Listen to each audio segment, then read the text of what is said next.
قناعت اور سادگی کا مفہوم اور فضیلت۔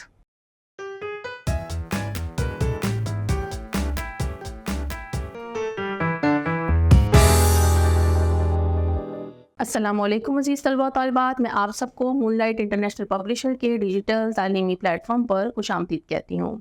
آج ہم سادگی اور قناعت کا مفہوم اور اس کی فضیلت پڑھیں گے۔ سادگی سے مراد سیدھی سادی زندگی جو بغیر تکلفات کی ہو، یعنی ایسی زندگی طرز زندگی جس میں تکلفات نہ ہوں اور وہ کم وسائل میں گزاری جائے۔ قناعت سے بھی مراد یہی ہے کہ محدود اور کم وسائل میں زندگی گزارنا۔ نبی کریم صلی اللہ علیہ وآلہ وسلم کا ارشاد ہے کہ قناعت وہ خزانہ ہے جو کبھی ختم نہیں ہوتا۔ حضرت عبداللہ ابن عمر رضی اللہ تعالیٰ عنہ ارشاد فرماتے ہیں کہ نبی کریم صلی اللہ علیہ وآلہ وسلم کا ارشاد ہے کہ وہ شخص کامیاب ہو گیا جو اسلام لایا اور جسے اس کے حسب ضرورت رزق عطا کیا گیا، اور جو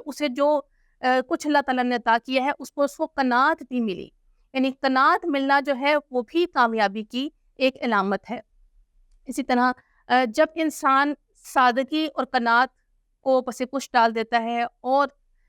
تکلفات اختیار کر لیتا ہے اپنی زندگی کی ہر چیز میں، کھانے پینے، لباس، رہائش، ہر چیز میں جب وہ تکلفات والی زندگی گزارنا شروع کرتا ہے تو اس کے اخراجات بڑھ جاتے ہیں اور اس کے لیے وہ مالی تنگ دستی کا شکار ہو جاتا ہے اور وہ ہمیشہ پریشان حال رہتا ہے،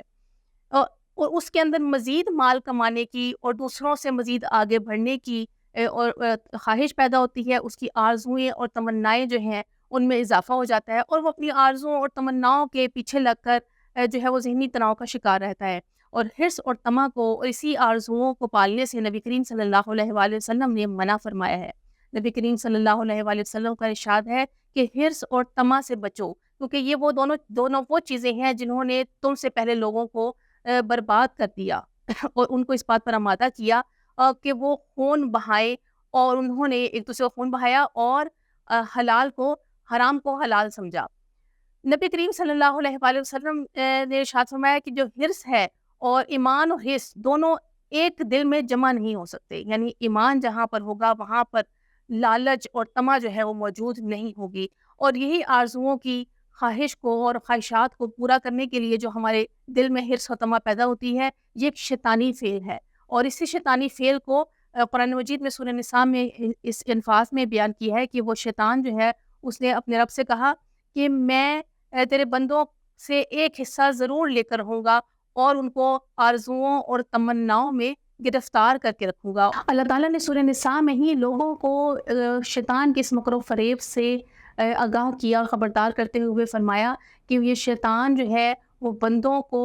وعدوں کے سبز باغ دکھائے گا اور انہیں آرزوؤں اور تمناؤں میں الجھا کر رکھے گا، اور اس کے وعدے دھوکے کے سوا کچھ نہیں۔ یعنی یہ شیطانی عمل جو ہے آرزوؤں اور تمناؤں کو پورا کرنے کی